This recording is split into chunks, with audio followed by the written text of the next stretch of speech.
Are you guys having trouble with your pointe shoes, spacer issues, bunion issues? Well, today I have a bunch of pointe shoe and feet hacks for you guys that I hope are going to make your life a whole lot easier. Hi everybody, so today we are talking about hacks that are going to make your pointe shoes and your feet a whole lot better. I have some tips for you today directly from Mark and Carrie Suffolk, who have founded the Suffolk dancewear brand, Suffolk Pointe Shoes. These two know their stuff. They are the absolute masters, and they have shared some tips with me that are absolutely genius, and I cannot wait to share them with you. So I have 8 of them for you today, so let's get into it. All right, the first one is when you go to get your pointe shoes fitted. Remember, when you wear your pointe shoes, it's not just a slip them on and go situation. Your feet change as they warm up. Some students come home from a fitting, they wear their shoes for class, and suddenly they don't fit how they did in the store. So it's really important to warm up your feet before you get your shoes fitted. So here is a little hack for you. The pointe shoe fitter will typically measure your feet and then go in the back to go get shoes for you. While they are in the back grabbing shoes, bring a little massage ball. This is one from Suffolk. I'll link it below. And just gently massage your feet. It'll help those muscles open. It'll help to start warm up your feet. You can maybe do some slight �々or 𝐕𝐢𝐝𝐵s. But what that's going to do is going to warm up your feet and put them in the position they would be in when you're in fact wearing your shoes. Because guys, little known fact, some people's feet shrink as they get warm. That's me. Some people swell. So it's really important to have your feet as they're going to be when you're dancing. So bring a small little ball, a TheraBand if you like, bring it along with you, and while the fitter is getting your shoes, warm up your feet. 5 minutes is all it takes, and you will get a much more accurate fit than if you had just walked in off the street. Okay, number 2. A lot of you, like me, have a disappearing heel, meaning you have a really wide toe area and then your heel gets smaller and smaller and smaller. And I always had trouble with my pointe shoes staying on my feet. Anybody have that issue? In the last hacks video, I believe I showed you that you could rosin your heels, and that really works well, but some schools don't allow rosin. So here's a little trick with your elastic that will really help your shoes stay on your feet. Sew them all the way down to the bottom of your heel. Obviously, we sew them at the top. That's how most people do. But leave enough space in the elastic that you can sew them almost to the base of the pointe shoe, a little further down. So when you put the pointe shoe on, my elastic is attached to about here.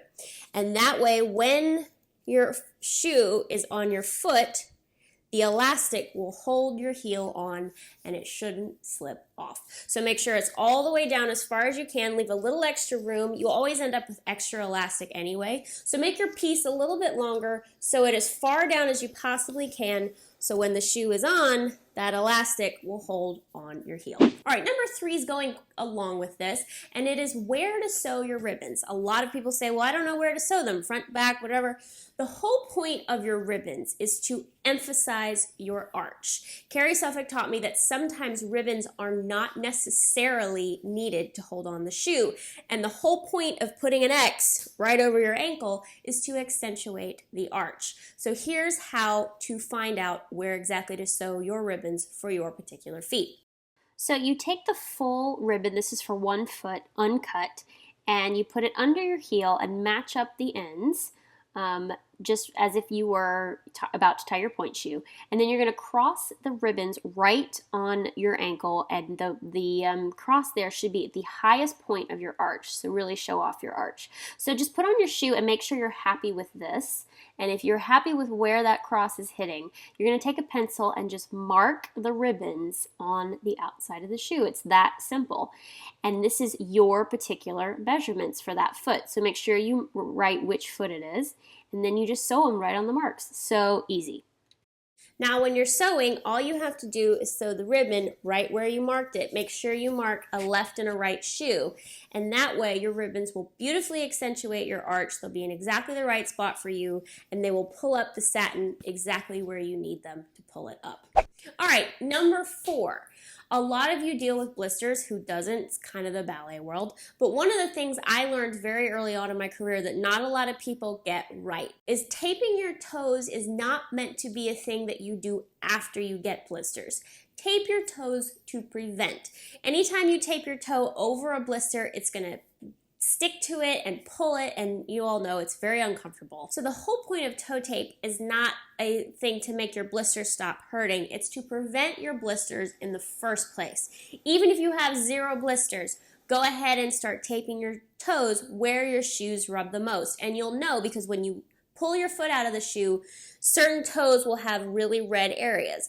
Mine is around my big toe, my little second toe where this knuckle comes up, and my pinky toe. And that's where I know I feel the most pressure. Go ahead and start taping your toes in those places now, and it will really help to prevent blisters. Don't wait to start taping your toes until after you get the blister.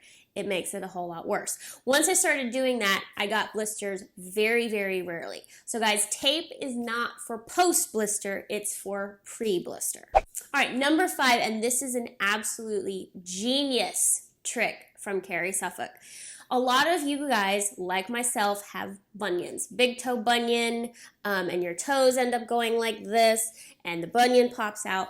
So automatically, most dancers think, I need a spacer. Not necessarily true. Spacers do not work for me, yet I have a bunion. If you have a bunion and you are on the fence about whether or not to wear a spacer, here is the test. You'll need a partner or something the size of the width of your pinky. So stand in parallel and have someone stick their pinky fingers or something like a thick pen or pencil in between where the spacer would go in your shoe, in between that big toe and the second toe. Now, not holding on, try and releve.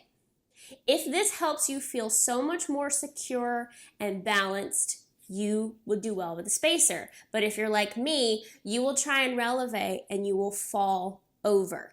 So even though I have a big bunion, a spacer does not work for me. It makes me feel very, very unstable. So again, if you're struggling, do I need a spacer? Do I not need a spacer? Try this trick and then you'll get your answer. Number 6 also has to do with bunions. This is for anybody with one. I'm going to show you how to tape your feet so you can relieve the bunion pressure and also prevent bunions. This can be worn in your pointe shoes or after you take your pointe shoes off, entirely up to you. All you're going to need is some medical tape. This is one by Suffolk. This is this sort of PT tape that you can get. They have it in all different colors. I'll link it below. So you're going to need 1 strip of the tape for each foot. The Suffolk ones are already pre-cut, so you're going to cut this completely in half lengthwise.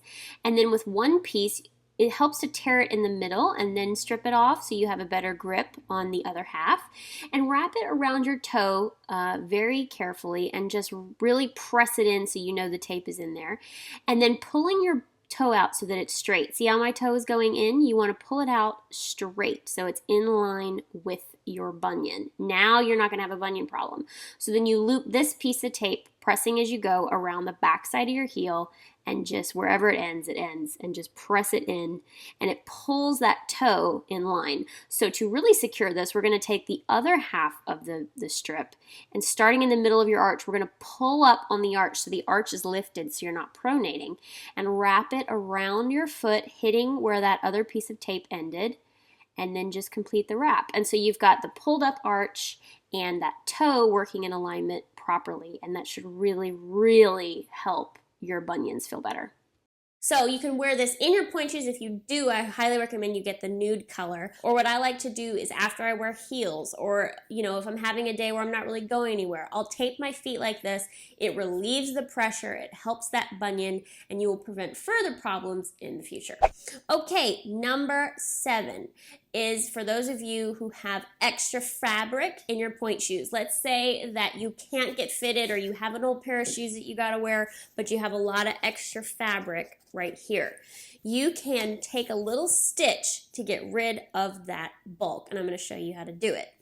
All you're going to do is find your extra fabric. So mine, I just have a little bit because these shoes fit me really well, but just a little extra seam there, fold it over, and just sew a little bit of the fabric down. And you can go all the way across, maybe to about here, but just down, down and up, down and up, down and up. It'll be hard to push the needle through, but you can get rid of that seam, and on stage it will not show, and your arch will show off a little bit better. So if you have a pair of pointe shoes that fit you beautifully through the box, but you're having some extra fabric issues, take a small stitch in the side and it will help the line of your foot. You won't have the gaping. If you don't want to bother with it, but you have a performance coming up, just do it for the pair you're going to wear for the performance. It's not a necessary thing, but it can help get rid of that extra bulk on the sides. All right, guys, number 8, the final tip is something that I taught you in the pointe shoe fitting guide that a lot of you have already been benefiting from. And if you didn't see that video, I will link it in a card for you. And it is how to put on your pointe shoes correctly.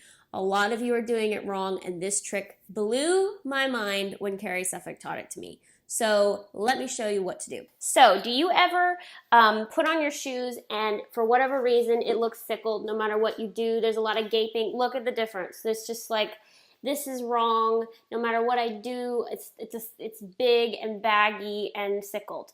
You're putting it on incorrectly. What you're gonna do, foot stays parallel, shoe turns out. You're going to trace your big toe, look, along the side of the shoe. It's pushing it down in there. And then put your shoe on. Now look. Now you are turned out, you are winged automatically. I haven't changed the shape of my foot, but now my shoe is not sickled and I can pull the drawstring and it'll look beautiful. Watch one more time. What you do, foot stays parallel, shoe turns out like first position. You trace the big toe along the edge. Look, then you put your foot on. You can even, do one of these.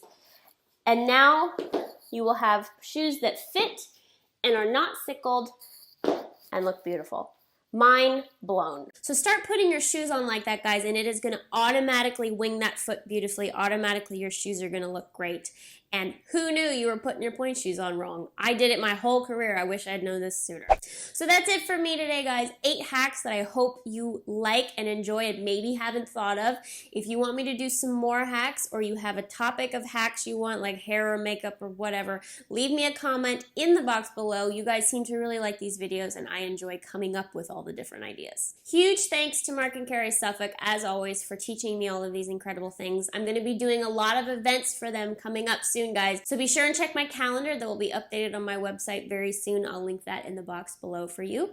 If you missed the video of the Once Upon a Pointe Part 2 of me at SAB, it's right down there. You can click it to watch. Love you guys so much, and I will see you next time.